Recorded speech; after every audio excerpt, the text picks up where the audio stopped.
Selamat malam, salam sejahtera. Terima kasih karena bersama dengan saya di Nazilin Unity Channel. Yang ini paling mengejutkan kita. Siapa yang tak kenal dengan Bung Mukhtar? Bagi kami yang ada di Sabah, Bung Mukhtar adalah idol dari segi politik dan keluarbiasaan beliau apabila berhujah. Beliau pernah menggelarkan diri beliau sebagai pahlawan orang sungai. Dan kita bangga apabila beliau berkata sedemikian kerana beliau amat membanggakan bangsa beliau sendiri. Namun, kejutan daripada Bung Mukhtar ini adalah satu perkara yang paling betul-betul kita tak sangka. Bung Mukhtar kata beliau ditawar jawatan kabinet. Wah, kalau betul Bung Mukhtar ditawar jawatan kabinet, agak-agak apa jawatan Bung Mukhtar yang paling sesuai dalam kabinet Anwar Ibrahim? Mungkinkah paling sesuai Bung Mukhtar ditawar jawatan Menteri Komunikasi? Ini kerana apabila beliau bercakap, mesti semua orang mahu dengar. Kerana banyak kali perkataan, kata-kata Bung Mukhtar ini amat menarik perhatian dan beliau mempunyai suara yang sangat lantang, berani, dan berani berlawan. Inilah yang mungkin diperlukan oleh kabinet Anwar Ibrahim, diperlukan oleh Anwar Ibrahim bagi mahu menjayakan kabinet beliau. Saudara-saudara sekalian, sebelum kita teruskan ulasan ini, apa pendapat Anda? Siapakah ataupun apakah jawatan menteri yang sesuai untuk Bung Mukhtar? Saya mencadangkan sebenarnya dua perkara untuk Bung Mukhtar duduki. Kementerian yang sesuai untuk Bung Mukhtar yang paling sesuai. Pertama, Menteri Komunikasi. Beliau ada mempunyai suara yang lantang, berani dalam berhujah, berani berdebat, dan beliau ini tidak takut-takut dengan siapapun. Jadi sesuai sangatlah Bung Mukhtar diletakkan dalam Kementerian Komunikasi. Selain daripada itu, Bung Mukhtar juga sangat sesuai diletakkan dalam kementerian, mungkin Kementerian Pertanian.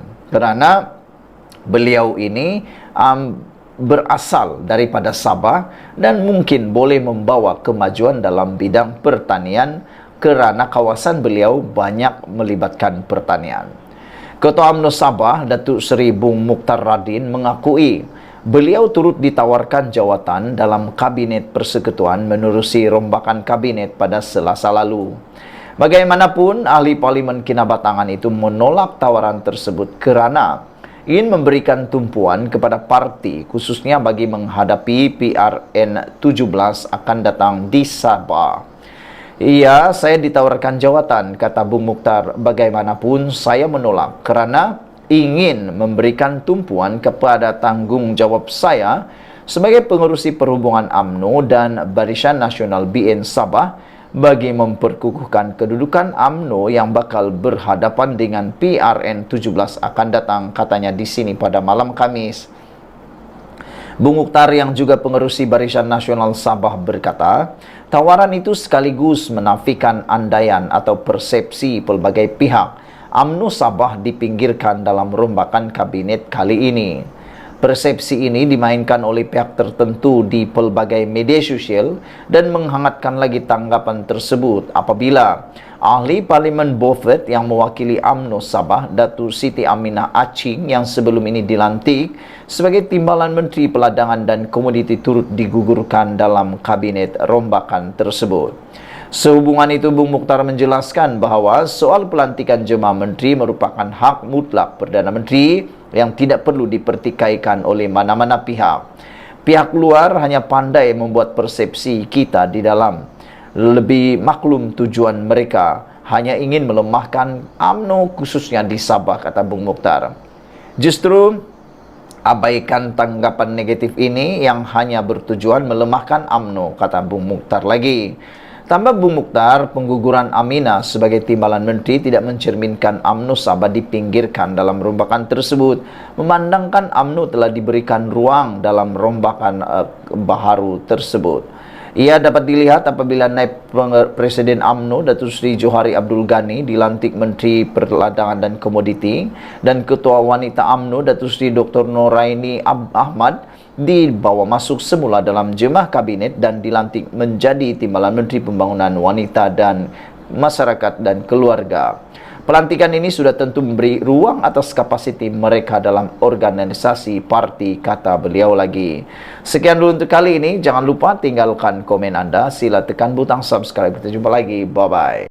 Selamat petang, salam sejahtera. Terima kasih karena bersama dengan saya di Nazilin Unity Channel. Satu lagi temblang, satu lagi rahsia, satu lagi pendedahan yang menarik dibongkarkan oleh seorang lelaki yang luar biasa ini. Rahasia besar Perikatan Nasional akhirnya menggemparkan kita semua berkaitan dengan calon Perdana Menteri. Menurut pemimpin amanah ini, beliau kata, calon Perdana Menteri pembangkang hanya mahu kekalkan kesetiaan ahli parlimen. Cakap mengenai nak ada Perdana Menteri baharu ini, sebenarnya itulah formula Perikatan Nasional PN mahu mengekalkan ahli parlimennya supaya setia kepada mereka, kata pengarah komunikasi amanah Khalid Abdul Samad.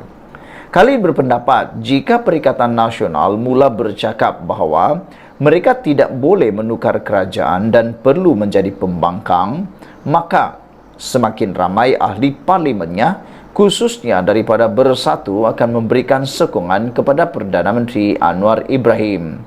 Tapi bila cakap, boleh jatuhkan kerajaan, akan berlaku perubahan dan sebagainya, maka ini memberikan harapan kepada mereka untuk bertahan, supaya boleh berlaku perubahan. Kononnya, supaya akan ada 10 ahli parlimen, UMNO akan melompat. Tetapi kalau lompat 10 orang pun, ianya tak akan berubah. Namun inilah yang digunakan oleh Perikatan Nasional untuk mengekalkan kesetiaan ahli parlimen mereka.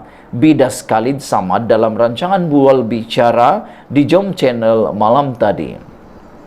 Program selama sejam menerusi platform atas talian itu bertajuk Kabinet Baharu Apa Implikasinya. Pada 27 November lalu, Pengerusi Perikatan Nasional Tan Sri Muhyiddin Yassin dilapor berkata, beliau tidak menafikan Menteri Besar Terengganu Datuk Seri Dr. Ahmad Samsuri Mokhtar sebagai calon Perdana Menteri pada masa depan untuk gabungan berkenaan.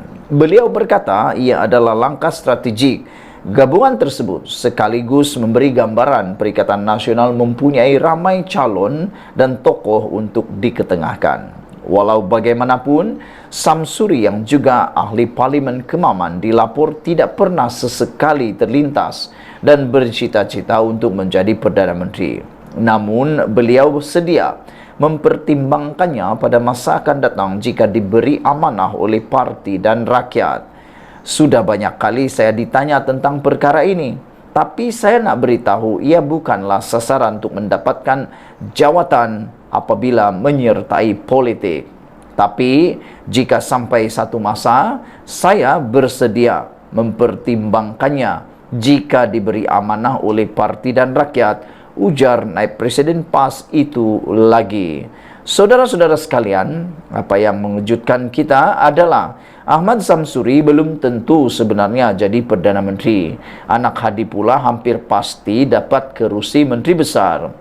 Seperti mana yang ditulis oleh Sabudin sebelum ini, usaha menonjolkan Dr. Ahmad Samsuri Mokhtar sebagai calon Perdana Menteri tidak mungkin boleh menjadikannya sebagai Perdana Menteri dalam waktu terdekat ini. Tiada kemungkinan dan tiada keberangkalian kerajaan boleh bertukar atau Anwar Ibrahim dapat dijatuhkan. Kecuali cuma dalam mimpi dan angan-angan. Paling hampir, jikapun semua itu boleh berlaku, hanyalah selepas PRU 16 pada tahun 2027 akan datang. Itu pun jika blok pembangkang Perikatan Nasional mampu memenangi cukup jumlah kerusi untuk membentuk kerajaan baru pada PRU 16 itu. Sebelum tiba tarikh PRU 16, Dr. Ahmad Samsuri tetap kekal sebagai Perdana Menteri, tapi bersama dua lagi penyandang gelaran tersebut, iaitu Muhyiddin Yassin dan Hamzah Zainuddin. Dengan adanya Dr. Ahmad Samsuri sebagai calon terbaru bagi jawatan Perdana Menteri, secara langsung ada 3 Perdana Menteri tepi sekarang ini. Tetapi dalam konteks meletakkan Dr. Ahmad Samsuri sebagai calon Perdana Menteri, ia bermakna beliau tidak akan menjadi Menteri Besar Terengganu lagi selepas ini. Artinya, dalam PRU 16 akan datang, Dr. Ahmad Samsuri hanya akan bertanding di peringkat parlimen saja dan tidak lagi bertanding di kerusi Dewan Undangan Negeri. Dengan demikian, kerusi Menteri Besar Terengganu yang kosong itu sudah boleh dijangka siapa bakal pengisinya. Hampir pasti selepas PRU 16 akan datang, jawatan Menteri Besar Terengganu akan diambil alih oleh Dr. Muhammad Khalil Hadi, anak kepada Hadi Awang, Presiden PAS sendiri. Beliau sekarang adalah Exco Kerajaan Negeri Terengganu, selain merupakan adun batu buruk. Sebagai anak kepada Presiden PAS, pencalonan Dr. Muhammad Khalil sebagai Menteri Besar Terengganu tentu saja tidak dibantah, bahkan mendapat persetujuan sepenuhnya daripada parti itu. Lagipun sama-sama bergelar doktor seperti Dr. Ahmad Samsuri juga, Dr. Muhammad Khalil tidak kurang dari segi kelayakannya untuk menerajui negeri Terengganu.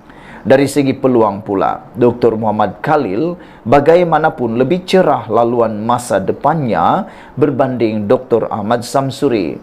Ini kerana PAS sudah boleh dijamin akan terus kekal memerintah Terengganu, silap-silap mengulangi lagi kemenangan 32-0. Namun, Perikatan Nasional belum terjamin lagi mampu menawan Putrajaya. Dalam hal ini, jika semuanya terbukti menjadi kenyataan nanti, harus diakui bahawa Hadi memang bijak dalam percaturan politiknya. Sekian dulu untuk kali ini. Jangan lupa tinggalkan komen anda, tekan butang subscribe. Kita jumpa lagi. Bye-bye.